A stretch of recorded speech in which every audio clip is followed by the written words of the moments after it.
الله أكبر الله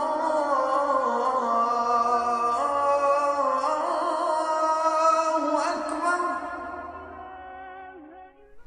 Bismillahirrahmanirrahim. Assalamu alaikum wa rahmatullahi wa barakatuh. Que la paix soit sur vous. Nous allons parler aujourd'hui d'une figure du Coran tout à fait singulière, parce qu'elle se distingue par ses qualités, et également par le fait qu'elle apparaît dans le Coran de façon tout à fait exceptionnelle, et qu'elle nous donne des enseignements extrêmement profonds qu'il faut retenir et qu'il faut méditer. Il s'agit de la reine de Saba, Bilqis, ou selon certaines lectures, Balqis. Elle est reine de Saba et elle est une femme qui n'est pas un messager, qui n'est pas un prophète, et qui est une figure d'une femme qui a le pouvoir. Elle est à la tête de sa communauté et de l'ensemble de la société.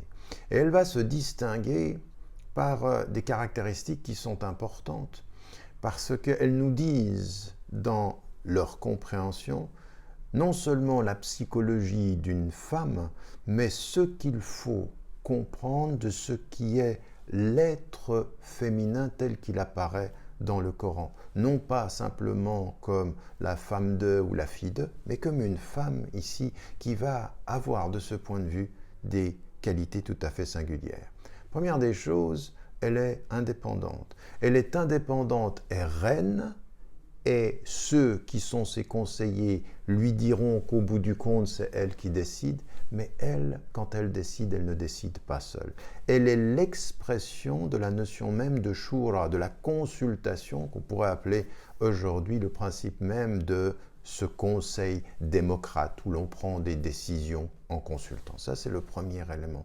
Le deuxième élément, c'est qu'elle a une idée tout à fait particulière de ce que peuvent mener les arrogances, au sens pluriel, de ces dictateurs ou de ceux qui ont le pouvoir, qui peuvent mener jusqu'à la guerre. Donc c'est avec sagesse qu'elle va gérer son pouvoir et qu'elle va répondre à la lettre qu'elle reçoit par un cadeau qui va mettre en évidence ses intentions. Puis enfin, dans ce rapport à la sagesse, dans ce rapport à la... elle a une certaine façon également de communiquer avec les êtres qui l'entourent dans ce rapport au pouvoir comme dans son rapport au potentiel ennemi qu'aurait pu être Salomon, Sulayman alayhi salam.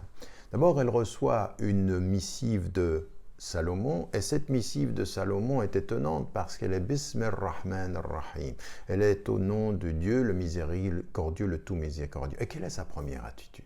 Quelle est la première attitude de la reine de Saba? Ce qu'elle dit, A'udhu billahi minash shaitanir rajim. قالت يا أيها الملأ افتوني في أمري ما كنت قاطعة أمرا حتى تشهدون. Elle dit, ô mes conseillers, donnez-moi un conseil dans une matière qui me concerne, je ne prendrai pas de décision jusqu'à ce que vous en soyez témoins. Ici, c'est intéressant, première réaction, elle reçoit une lettre de quelqu'un qui lui dit « Eh bien, reconnais la parole du Dieu unique et reconnais mon pouvoir » et elle se retourne vers ses conseillers et elle établit immédiatement la communication, la consultation, la shura, l'expression de ce qu'on appelle le vrai pouvoir démocratique qui ne prend pas une décision autocrate ou une décision de dictateur. Ça, c'est un premier élément dont il faut tenir compte. Ces conseillers, eux, vont tout de suite réagir en mettant en évidence beaucoup plus la force que la sagesse, au point qu'on comprend à la lecture du Coran qu'ils étaient prêts à en découdre quand il est dit قالوا نحن أولو قوة وأولو بأس شديد. Nous sommes un peuple de grandeur et de force et de courage, donc nous avons la possibilité, mais là en même temps ils lui disent la décision t'appartient.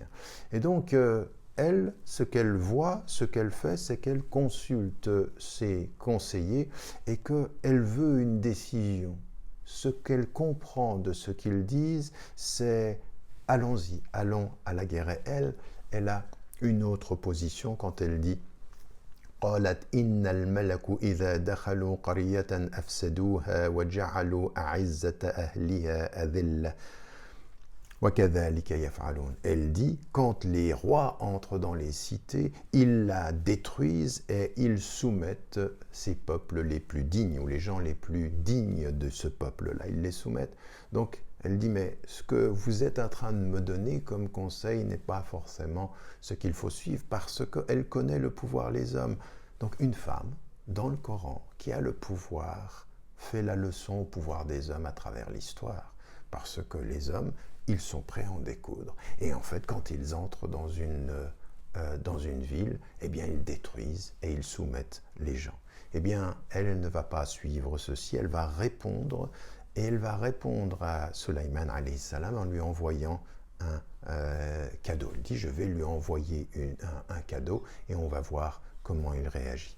Donc, la sagesse, l'indépendance, la consultation. Et puis un dernier élément, c'est qu'elle est maligne, c'est qu'elle est rusée, elle n'est pas là par hasard.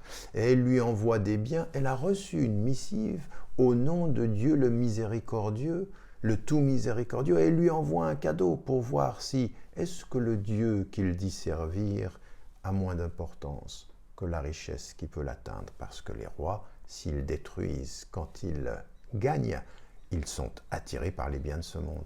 Et la réaction de Sulaiman confirmera par sa ruse à elle qu'en fait, lui, ses principes au nom de Dieu étaient plus importants que les biens qu'elle lui envoyait et les cadeaux qu'elle voulait lui faire. Donc, une femme, de ce point de vue, qui apparaît dans le Coran avec un rôle tout à fait particulier. Et ça nous met en évidence une chose. La femme qui apparaît dans le Coran et qui a le pouvoir ici, eh bien, souvent on a dit et on a même rapporté des propos, dont un hadith qui est dans le Bukhari qui dit qu'un peuple ne sera pas heureux s'il a une femme à sa tête. Ici, on a l'exemple du Coran.